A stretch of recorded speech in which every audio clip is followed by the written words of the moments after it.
두 권으로 구성되어 있는 사무엘 상하는 원래 한 책으로 편집이 되어 있었습니다. 그 사무엘 상하의 전체 내용은 사울과 다윗의 이야기인데요. 이 두 권으로 나눈 것 중에 첫 번째 책 사무엘 상은 사울과 다윗의 갈등 관계고, 그리고 사무엘 하로 이어지면 이제 본격적인 다윗의 통치, 다윗의 통일 왕국을 우리에게 보여줍니다. 사무엘상 전체를 다시 한번 관조해 보면 사울은 일생을 다윗을 죽이는데 시간을 보내다가 죽었습니다. 이 사람은 죽을 때 참 비참하게 죽는데요.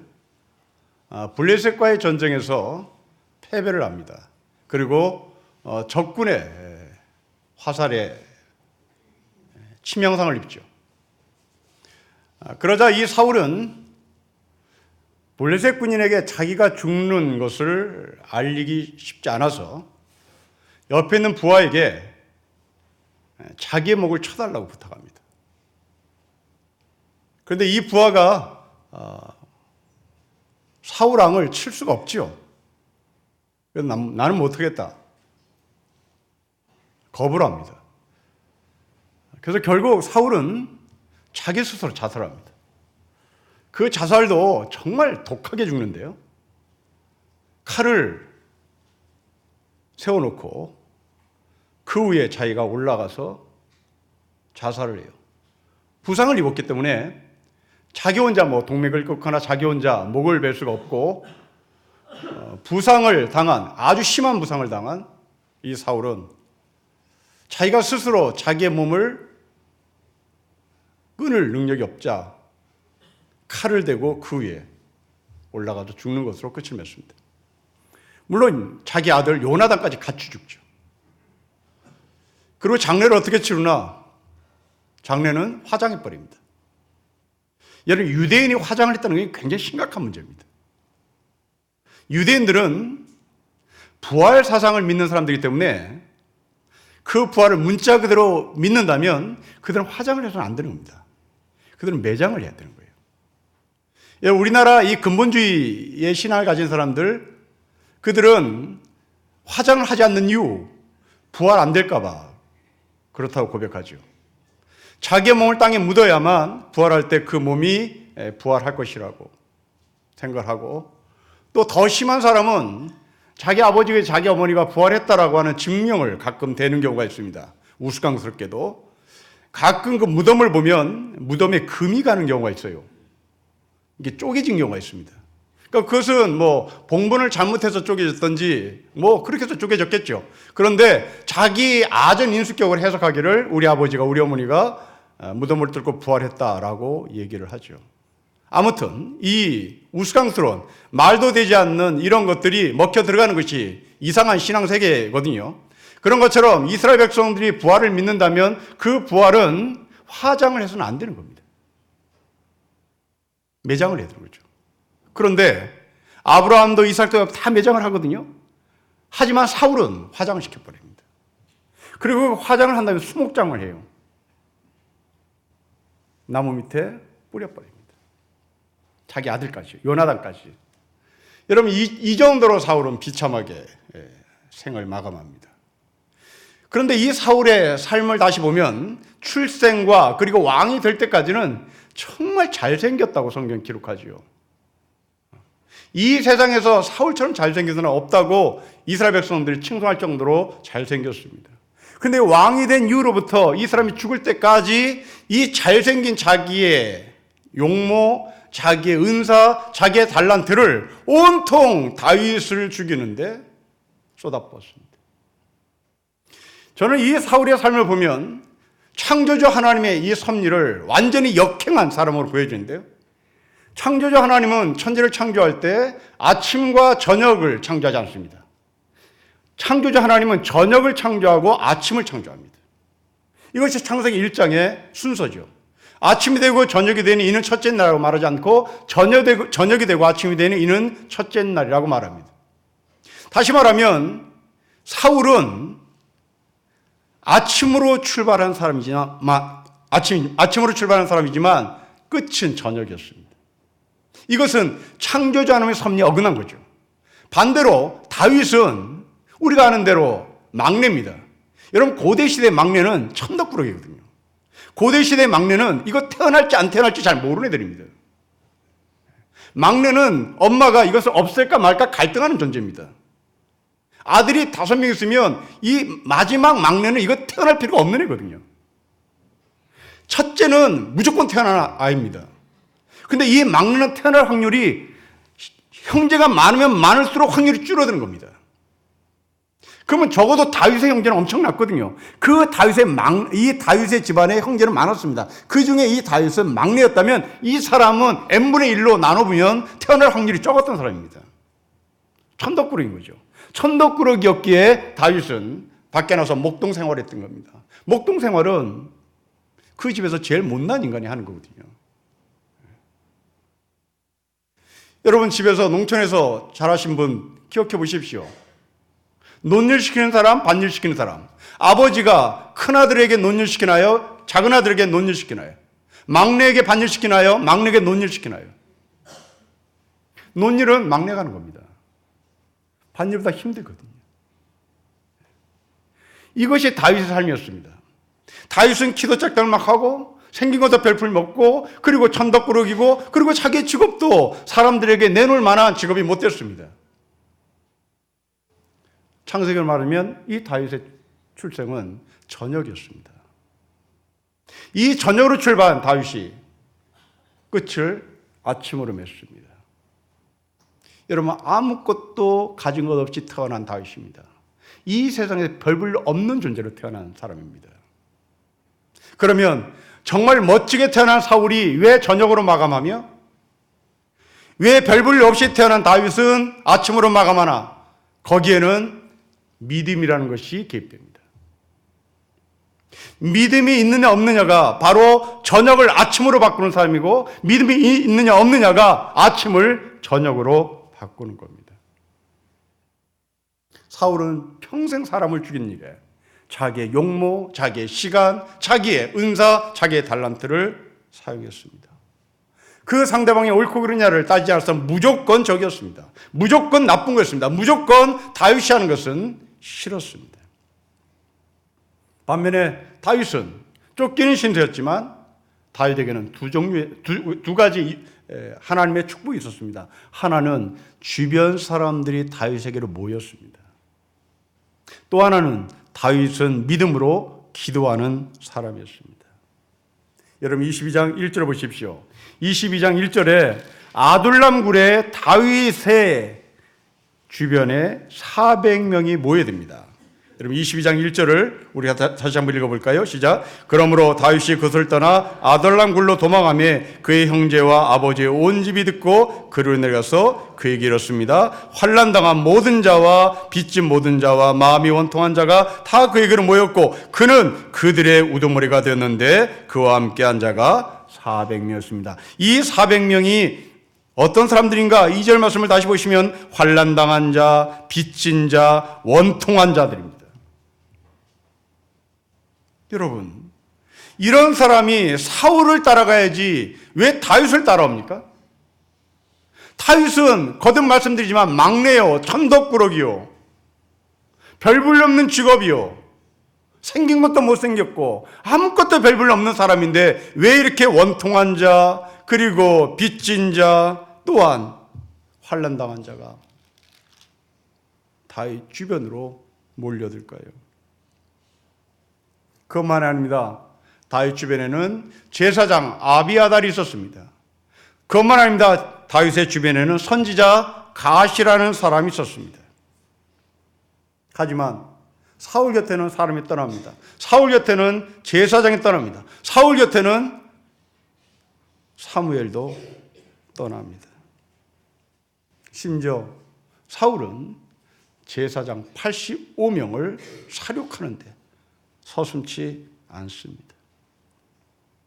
그리고 이 사울의 주변에는 사람을 고자질하는 도액이라는 사람이 있습니다. 그것만 아닙니다. 여러분 7절 말씀을 다시 보십시오. 23장 7절에 다윗이 그일라에 온 것을 어떤 사람이 사울에게 고자질합니다. 사울의 주변에는 온통 고자질하는 사람만 있습니다. 에돔 사람 도액이 사울에게 다윗을 고자질합니다. 7절에도 그일라에 다윗이 왔다고 누군가가 사울에 가서 고자질합니다. 자, 우리 주변에 우리는 사람을 많이 만나고 있고 그들이 누구인지를 오늘 본문을 근거로 한번 관찰을 해보고 평가를 해보자는 말입니다.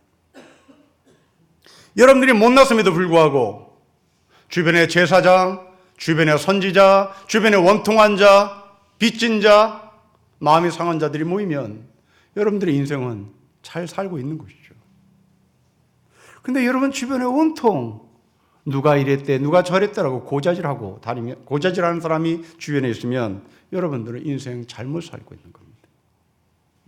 그리고 여러분들이 누군가에 가서 계속 고자질만 하는 삶을 산다면 여러분 인생을 잘못 살고 있는 것이죠.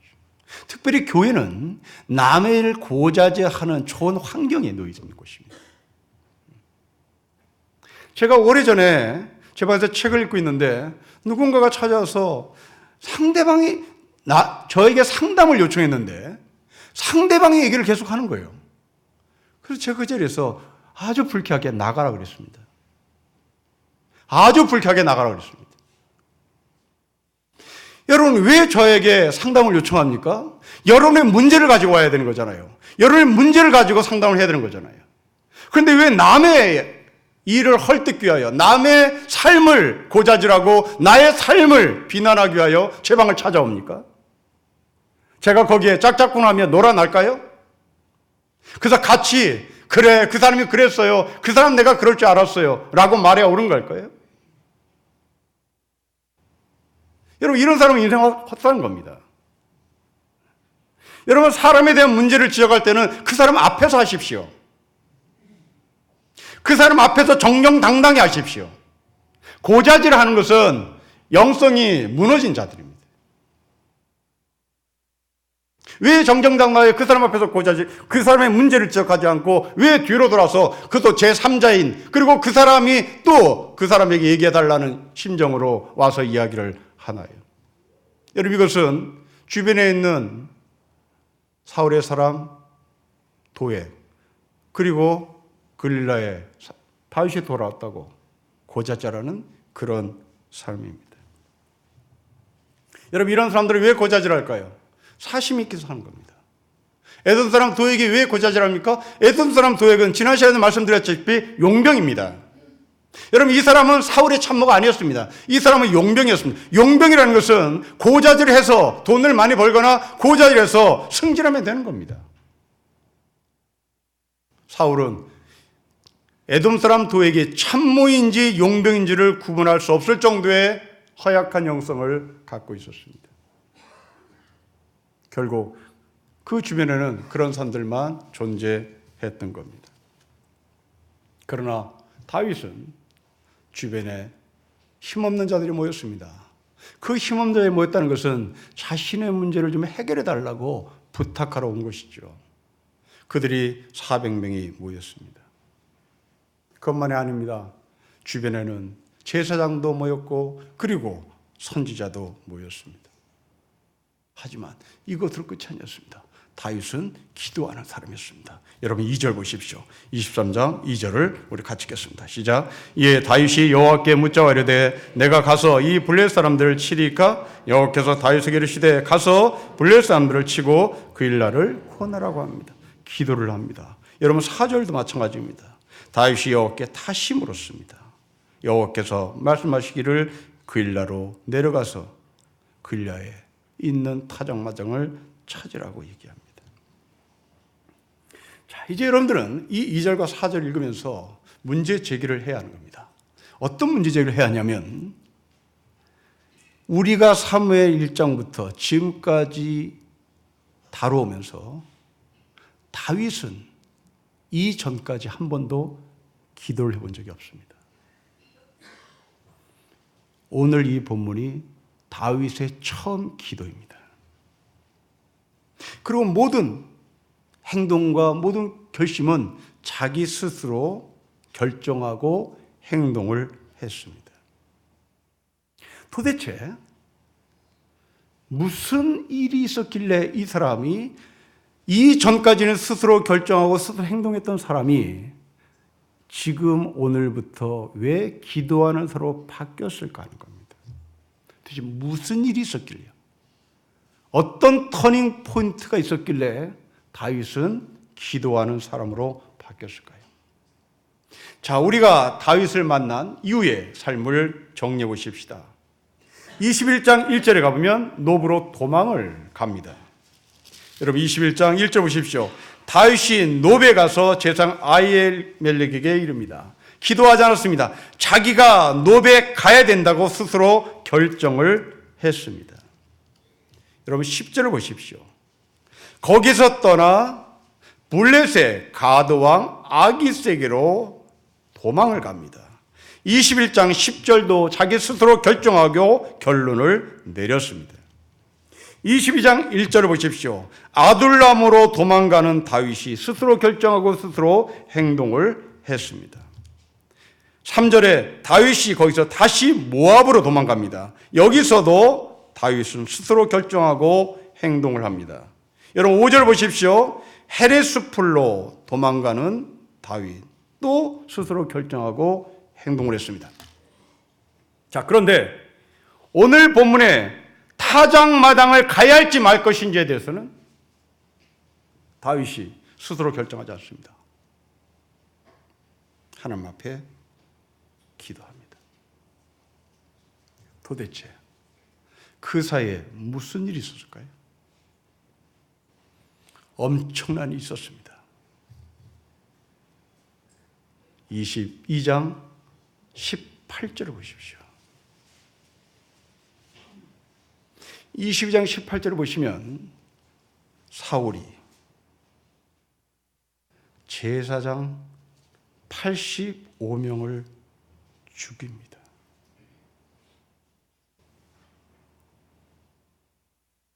그리고 다윗 주변에는 400명의 사람이, 그들은 온통한 자들이요, 그들은 빚진 자들이요, 그들은 힘든 자들입니다. 자, 여러분, 아둘람 굴에 모인 400명과 죽임당한 85명을 정리합시다. 아둘람 굴에 모인 400명은 평민들입니다. 그리고 85명은 제사장들입니다. 여러분, 이들이 다윗 때문에 죽은 겁니다. 제사장 85명인 다윗 때문에 살육을 당했습니다. 그래서 다윗은 누구라는 말인가? 여러분, 평민이 400명이 모였습니다. 제사장 85명이 모였습니다. 거기에 선지자 갓이라고 하는 사람이 다윗을 옹호합니다. 자, 정리합시다. 다윗 주변에 몰렸던 사람, 선지자, 제사장, 평민. 셋이면 왕인 겁니다. 이스라엘의 왕정제도는 제사장이 필요했고, 선지자가 필요했고, 그리고 백성이 필요한 겁니다. 이제 다윗은 자기 스스로 결정할 일이 아니라 자기는 이제부터 공인이다. 자기는 이제부터 왕이다. 자기는 이제부터 공적인 인물이라는 소명과 의식을 이때부터 가졌던 겁니다. 여러분, 이전까지는 다윗은 자기가 왕이지, 자기가 왕으로서 백성들과 제사장들과 그리고 선지자들을 함께 이끌고 공동체로 나가는 데는 별로 관심이 없었습니다. 이 사람은 자기의 문제, 내가 죽느냐 사느냐, 사울에 의해서 내가 죽느냐 사느냐의 문제에 천착한 나머지 이 사람은 자기 혼자 결정하고 자기 혼자 행동을 했던 겁니다. 그런데 이 제사장 85명이 죽고 난 이후에 아히멜렉 제사장이 그리고 가시라고 하는 선지자가 그리고 400명의 이스라엘 백성들이 다윗 주변에 몰려들자 내가 이제부터는 공인이구나. 내가 이제 혼자 사는 존재가 아니구나 하는 것을 알았던 것입니다. 자, 여러분 이것이 우리에게 얼마나 중요한지를 다시 한번 적용해 보십시다. 여러분들이 결혼했다는 것을 절실히 느낄 때가 언제입니까? 여러분들이 결혼한 그날 그리고 신혼여행 간 그날 내가 결혼했다는 걸 절실히 느낍니까? 저는 느끼지 못했습니다. 저는 결혼식 날 그리고 신혼여행 가고 나서 집에 들어와 아내와 함께 사는 것이 결혼인지 뭔지 저는 느낌이 없었습니다. 이게 뭔가 결혼인가? 이게 왜 결혼이라고 말하나? 결혼이라는 게 이런 것인가? 저는 느낌이 없었습니다. 제가 구구절절히 결혼이라는 것을 느끼고 그리고 내가 무릎 꿇고 이 결혼 생활을 하나님 앞에 온전히 감당해야 되는 기도를 시작한 때는 첫애를 낳고 때입니다. 첫애를 낳고 나서부터 이게 결혼이구나 싶더라고요. 그 전까지는 아무 관심도 없었습니다. 여러분 왜요? 먹여 살려야 됩니다. 이건 내가 내 자신을 먹여 살려야 되는 책임감입니다. 나는 이제 개인의 존재가 아니에요. 이제는 나 혼자 어디를 가고 싶어도 갈 수가 없는 존재입니다. 어디를 가더라도 아기를 안고 가야 되는 겁니다. 이건 이제부터 나는 사적인 존재가 아니라 우리 가정의 공적인 존재인 거죠. 이 공적인 존재에서 공적인 삶을 사는 겁니다. 저는 이것이 굉장히 힘들었습니다. 굉장히 부담됐습니다. 앞으로 내가 목사를 한다는데 이 아이를 제대로 먹이지 못하면 나는 어떻게 하나? 이 아이를 제대로 공부시키지 못하면 나는 어떻게 하나? 이것은 저에게 엄청난 힘듦이었습니다. 나 혼자 좋다고 신학 공부하고 나 혼자 좋다고 목사를 한다면 내 새끼는 무슨 죄인가? 아니 아빠가 신학 공부하고 아빠가 목사 되는 것이 좋지 나는 목사 되고 싶지 않았는데요. 나는 목사 집에 태어나고 싶지 않았어요. 이런 말 한다면 나는 어떻게 그 책임을 져야 하는 말입니다. 이것은 저에게 엄청난 힘듦이었습니다. 지금 다윗은 제사장 85명이 죽어나가기까지는 자기가 왕인 것에 대한 느낌이 없었습니다. 400명이 자기 가운데 몰려들 때도 이게 나한테 왜 이 사람들이 오는지에 대해서 이 사람은 별로 느낌이 없었습니다. 여러분 책임감은 행동이 따르죠. 저는 지금도 기억합니다. 아기가 젖 먹일 때 그 멜빵에 아이를 넣고 전철을 타면 사람들이 다 수근수근댔어요. 어떻게 남자가 멜빵을 메고 그것도 앞에 배를 부르게 하고 그 전철을 타고 어디를 가나? 아마도 속으로는 비웃는 사람도 있을 겁니다. 남자 치면 다 구긴다고.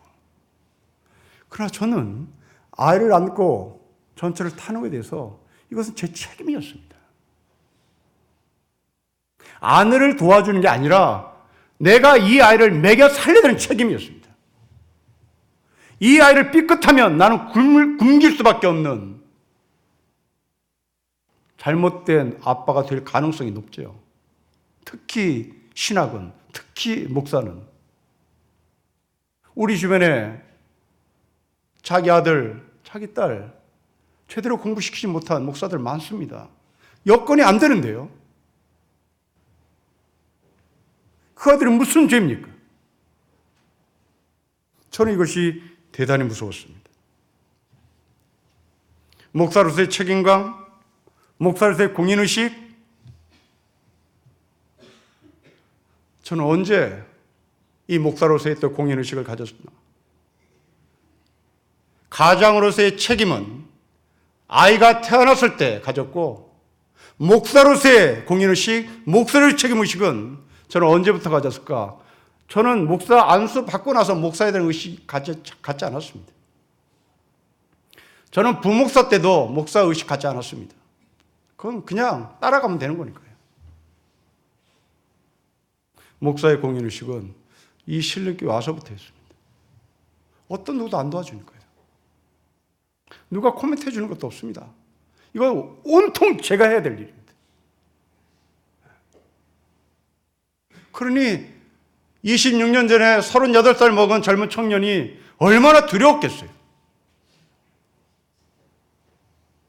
도대체 사람들 심리를 아나, 사람들이 경제적으로 어떻게 사는 것이 부유한 건지 가난하게 사는 건지 기준도 몰랐던 제가, 그리고 어떤 직업을 갖고 사는지에 대한 분석도 되지 않았던 이 신림교회 여러분들을 만났을 때 제가 가졌던 심적 부담과 제가 가진 공적인 고통은 얼마나 힘들었겠습니까? 저는 그때 환청도 들렸습니다. 얼마나 압박이 심했는지. 저 위에서 새벽기도를 하러 내려올 때 저는 환청을 들었다니까요. 와. 사람들이 새벽기도에 얼마나 많이 모이는지에 대한 환청을 듣고 저는 하나님의 뜻이구나 하고 바보짓을 했죠. 여러분, 이게 우리가 갖고 있는 공인의식, 공적인 책임입니다. 여러분들이 장로로, 안수집사로, 권사로 안수를 받았을 때 다윗처럼 공인의식을 갖고 출발하셨습니까?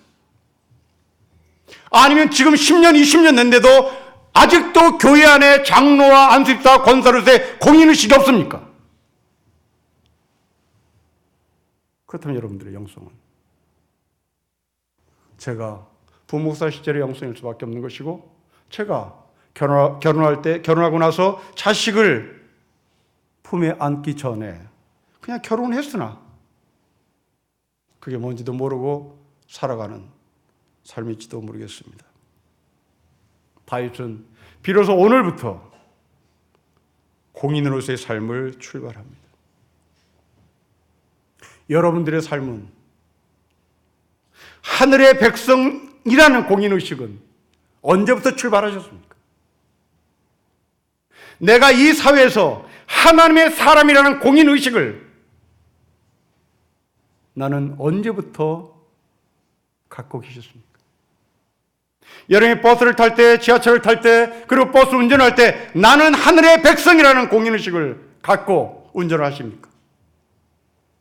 아니면 내 마음대로 합니까? 다윗은 85명이 죽어가는 이 자리에서 이게 뭐지? 이게 뭘까? 저들이 왜 죽어야 하나? 그것은 바로 자기 자신을 위해서 죽은 겁니다. 다윗 때문에 죽은 겁니다. 이것이 공인의식입니다. 여러분 때문에 누군가가 상처를 받고, 여러분 때문에 누군가가 격려를 받고 위로를 받는다면 여러분들은 공인의식을 제대로 갖고 있는 겁니다. 성경은 다윗이 이런 의식을 가졌다는 것을 증명하고 있습니다. 여러분 본문을 보십시오. 22장 5절을 보십시오. 22장 5절에 선지자 가시라는 사람이 다윗에게 말하기를 헬의 수풀에 가라고 길을 안내합니다. 23장 6절에는 아히멜렉이라는 제사장의 정복이라고 불리는 에봇을 가지고 내려옵니다. 왕이라고 하는 다윗을 중심으로 제사장이 자신의 정복을 들고 오고 선지자 갓이 다윗에게로 찾아옵니다. 자, 여기에 다윗 앞에 심각한 문제가 생긴 것입니다. 바로 그것은 타작마당입니다. 여러분 1절부터 3절 말씀을 우리 같이 읽겠습니다. 시작. 사람들이 다윗에게 전하 이르되 보소서 블레셋 사람이 그 일날을 쳐서 그 타작마당을 탈취하려 하니 이에 다윗이 여호와께 묻자와 이르되 내가 가서 이 블레셋 사람들을 치리이까? 여호와께서 다윗에게 이르시되 가서 블레셋 사람들을 치고 그 일날을 구원하라 하시니 다윗의 사람들이 그에게 이르되 보소서 우리가 유다에 있기도 두렵거든 하물며 그 일날에 가서 블레셋 사람들의 군대를 치는 일이 일이리까 한지입니다. 여러분 이 이야기를 다시 정리하자면 그 일날에 타작마당이 블레셋 사람에게 빼앗겼다는 겁니다. 자, 이것을 찾을 것인가 말 것인가에 대한 갈등을 했다는 얘기죠. 여기서 이 타작마당이라 함은 한 마을 공동체가 함께 모여서 방아를 빻는 곳입니다. 한 공동체가 마을 한마당에서 곡식을 방아를 빻는 곳이라면 이것은 두 가지 의미를 갖는 겁니다. 하나는 거기를 가야만 곡식을 얻을 수 있는 것이고 또 하나는 그 타작마당에서 옆집 아주머니와 수다를 떠는 곳입니다. 이게 타작마당의 기능이죠. 타작마당의 기능은 곡식만 얻는 것이 아니라 그 곡식을 얻으면서 옆 사람과 교제를 하는 것입니다. 친교를 하는 것입니다. 그런데 이게 뺏긴 겁니다. 자, 이것을 되찾느냐 그냥 놔두느냐 이것에 대한 갈등입니다. 다윗은 찾자고 얘기하고 주변 사람들은 그냥 놔두자고 하는 겁니다. 아니 하나님은 찾자고 하는데 유다 사람들은 그냥 놔두라고 하는 것이죠. 이 타작마당을 보는 관점이 달랐기 때문입니다. 여러분 공격하지 말자고 주장하는 사람들 이들은 누굴까요? 여러분 우리는 잘 모르겠습니다. 그런데 성경을 좀 더 자세히 읽어보면 이들이 누구인지를 정확히 보입니다. 여러분 3절 보십시오. 타작마당을 찾지 말자고 주장하는 사람들은 다윗의 사람들입니다. 일반 백성 아닙니다. 다윗의 사람들입니다. 이들은 누굴까요? 사회계층으로 얘기하면 다윗의 측근들이요. 다윗의 측근들이라는 것은 기득권자들입니다. 여러분 기득권자들은 타작마당이 없어도 살 수 있는 사람들이에요. 힘 있는 자들은 타작마당 없어도 되는 겁니다. 그리고 블레셋하고 전쟁을 해서 괜히 피 흘릴 일 있냐 내가. 우리는 타작마당 없어도 좋으니 타작마당 없어도 먹을 거 많으니까 타작마당 없어도 나는 인간관계 충분히 할 수 있으니까 타작마당 포기하자는 거죠. 여러분 이게 다윗의 사람들이 반대한 근거입니다. 하지만 하나님은 타작마당을 찾아야 한다고 합니다. 왜요? 여러분 방금 말씀드렸지만 타작마당의 기능은 두 가지입니다. 곡식을 얻는 것이고 옆에 사람과 교통하고 교제하는 것입니다. 희생을 해서라도 먹을 것을 찾아야 되는 것이고 희생을 해서라도 이 공동체를 뺏기면 안 되는 것입니다. 이게 하나님의 뜻인 거죠. 여러분, 여러분들의 집이 누구한테 뺏겼습니다. 가진 자들은 딴 데 가서 집 사면 되지 뭐. 그런데 우리는 집 뺏기면 갈 데가 없습니다. 우리는 그 안에서 밥을 먹어야 되고 그 안에서 손님을 맞아야 되고 그 안에서 가족과 함께 차를 마셔야 되고 그 안에서 지지고 볶고 살아야 되는 곳이 집입니다. 이게 집이죠. 그런데 기득권자들은 아니 집에 대해서 개념 정리가 안 되는 사람은 이 집이 오르면 팔아서 다른 집을 사는 거죠.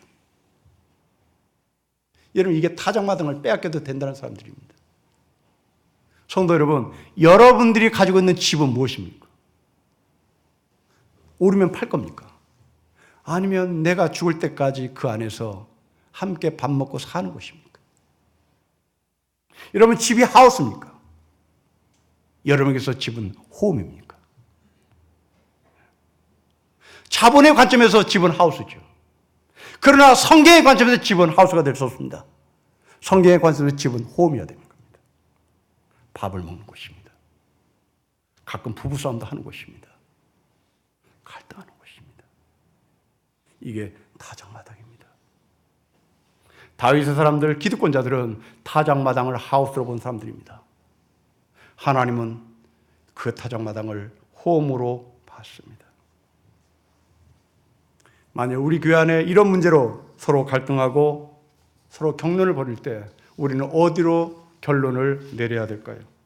당연히 우리는 기도하겠죠. 목사도 기도하고 장로도 기도하고 성도도 기도하고 다 같이 기도할 것입니다. 그런데 문제는 기도의 응답이 서로 팽팽해졌을 때, 기도의 응답을 다 받았다고 했는데 서로 달랐을 때, 서로 합의를 보지 못했을 때, 그때는 무엇에 근거해서 결론을 내려야 할까요? 기준입니다. 교회 지도자들에게 유익을 얻을 수 있는 곳에 결론을 내려서는 안 되는 겁니다. 결론은 일반 백성들 타작마당을 찾아줘야 하는, 거기에 표를 던져야 하듯이 목사에 유리하게, 장로들이 유리하게 결론 내리는 것이 아니라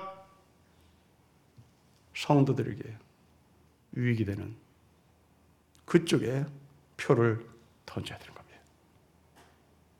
기득권자들은 귀찮으니까, 싸움하러 가기 싫으니까 그냥 던져버려요. 그러나 하나님은 가진 자의 편에 하나님이 아니라 힘없는 자들의 편에 하나님이고, 밥을 먹여야 되는 하나님의 편이고, 그리고 교제하고 교통해야 되는 거룩한 자를 만들어주고 싶은 하나님의 뜻이기에 그 타작마당을 찾으라고 명령을 하는 겁니다. 하지만 사람들은 이 다윗의 기도 응답에 대해서 인정을 하지 않았던 것 같습니다. 여러분 4절 말씀 보십시오. 다윗이 여호와께 다시 물었습니다. 2번씩 기도했다는 겁니다. 아니, 한 번 기도하고 타작마당을 찾으렵니다 이렇게 얘기하는데 왜 사람들이 거기에 대해 반응을 하지 않고 거기에 응답을 하지 않았을까요? 그래서 다윗은 다시 기도를 하러 가는 겁니다. 여러분, 왜 그랬을까요? 그 이유가 있습니다. 그 이유는 여러분 21장 10절부터 15절에 나와 있습니다. 21장 10절부터 15절 말씀 보십시오.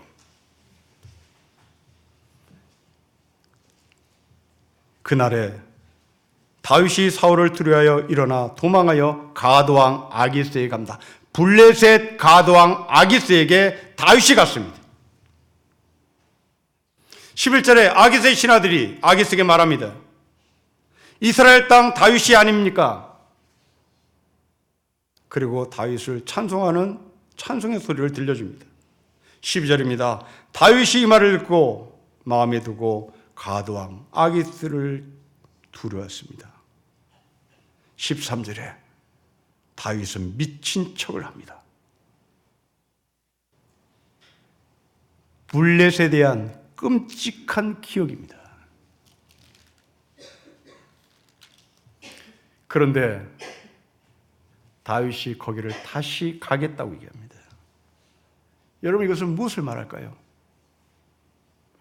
왜 타작마당을 찾으려고 하느냐라고 하는 반대편에 선 사람들은 다윗을 어떤 사람으로 해석을 했을까요?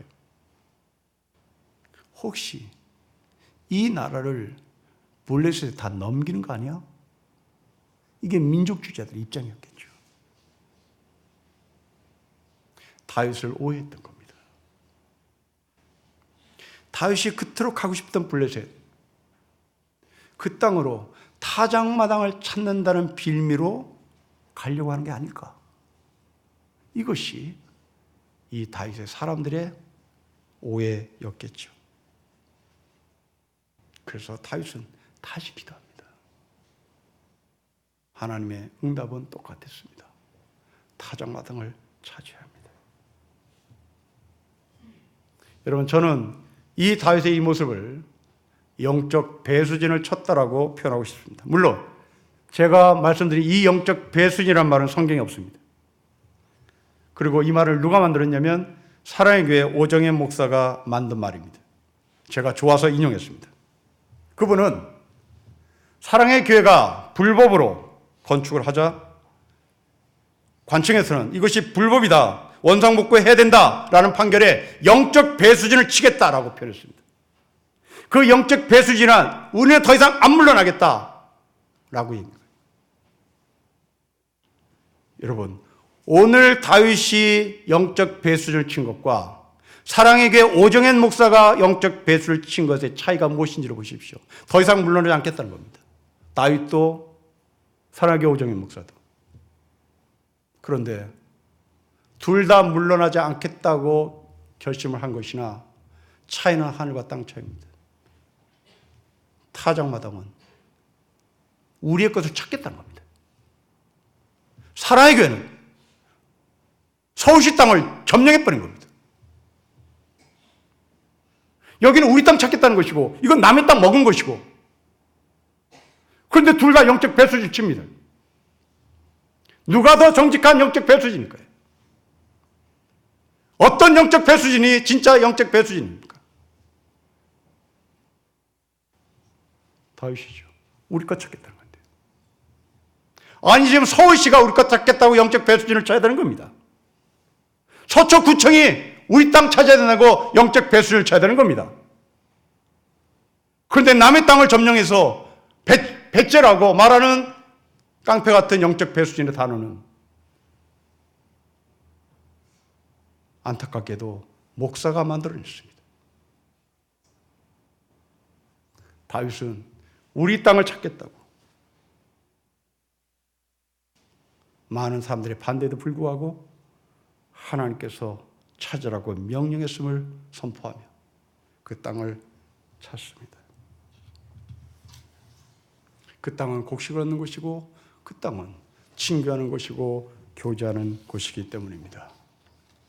여러분, 참된 지도자는 성도들의 먹거리와 성도들의 영성에 대한 깊은 관심을 보이는 지도자인 것입니다. 다윗은 그냥 정치 지도자가 아니라 다윗은 먹거리와 함께 영성까지도 고민했던 지도자입니다. 저는 이런 대통령을 우리가 좀 만나봤으면 좋겠습니다. 빵을 준다고 외치는 대통령을 뛰어넘어서 우리나라 사람들의 도덕적인 문제와 영적인 문제까지도 인도해 나가고 또한 그 방향을 제시하는 그런 지도자를 좀 만나봤으면 좋겠습니다. 우리나라 역사에 이런 분은 딱 한 분 있었다고 저는 생각합니다. 그분은 세종대왕입니다. 여러분, 세종은 한글을 만든 이유가 딱 하나였습니다. 백성들이 글을 알았으면 좋겠다. 이게 세종의 철학이었습니다. 여러분, 백성들이 글을 알면 뭐합니까? 백성들이 글을 알아서 뭐예요? 그냥 농사 짓고 밥 먹으면 되는 거죠. 글은 그냥 선비들만 알면 되는 겁니다. 한문을 알아서 그래서 과거 시험 보면 되는 거예요. 그런데 왜 세종은 일반 평민들이 글을 알았으면 좋겠다 하고 고민했을 거예요. 여러분, 그래야 법적으로 자기의 권리를 찾고, 그렇게 글을 알아야 남에게 배신당해도 그 배신을 당했다는 것을 알아내고 자기의 권리를 찾을 수 있는 것이죠. 여러분, 이런 지도자가 나왔으면 좋겠습니다. 지난주에는 50년 전에 청계시장에서 노동자 일을 하다가 분신한 전태일의 기억하는 날이었습니다. 그 전태일의 일기에는 나는 대학생 친구가 있었으면 좋겠다. 나에게 대학생 친구가 있었으면 좋겠다. 왜냐하면 대학생들은 한문을 읽을 줄 아니까. 내가 노동운동을 하기 위하여 그 청계천에 여공들의 노동의 권리를 좀 확보해 주기 위하여 노동법을 아무리 읽어봐도 모르는 한문투성이라 이 한문을 읽어줄 수 있는 대학생 친구가 있었으면 좋겠다. 여러분, 이게 일찍이 조선시대에는 세종대왕이 그것을 뚫고 나간 거죠. 그런데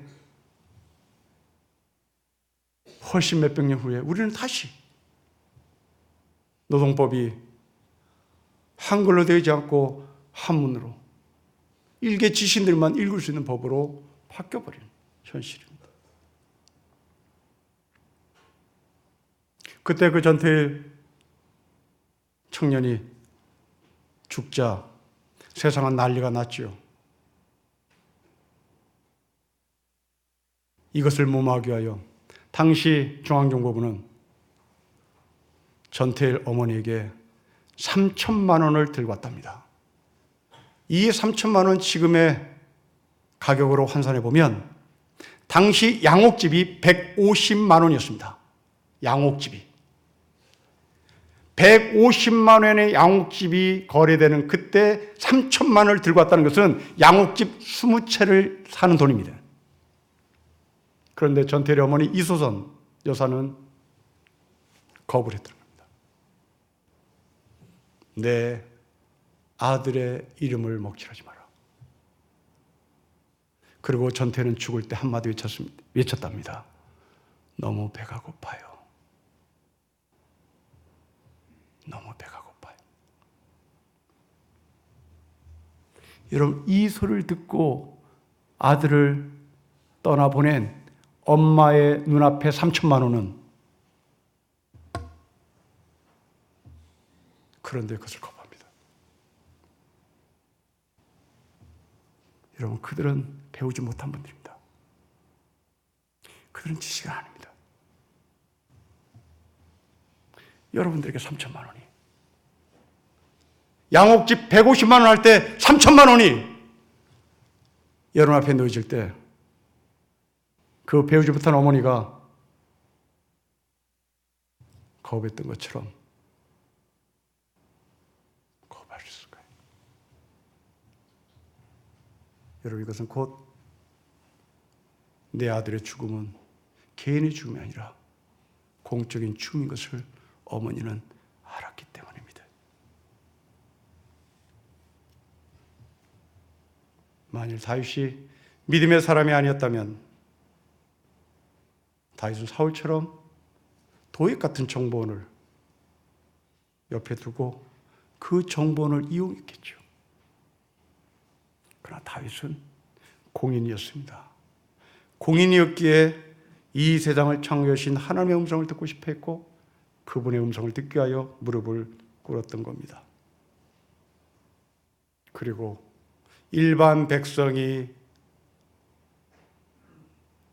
되찾아야 할 타작마당을 되찾아서 백성들에게 준 것입니다. 사울은 문제 해결을 위하여 사람을 찾고 사람을 통해서 문제 해결을 하려고 했으나 다윗은 기도를 통하여 자신의 문제를 해결했습니다. 그렇습니다. 세상은 사람을 의지하는 사람이 있는가 하면 세상엔 하나님을 의지하는 사람이 있습니다. 교인 가운데 하나님을 의지하는 사람이 있는가 하면 세상을 의지하는 사람이 있습니다. 사울은 멋진 사람이었습니다.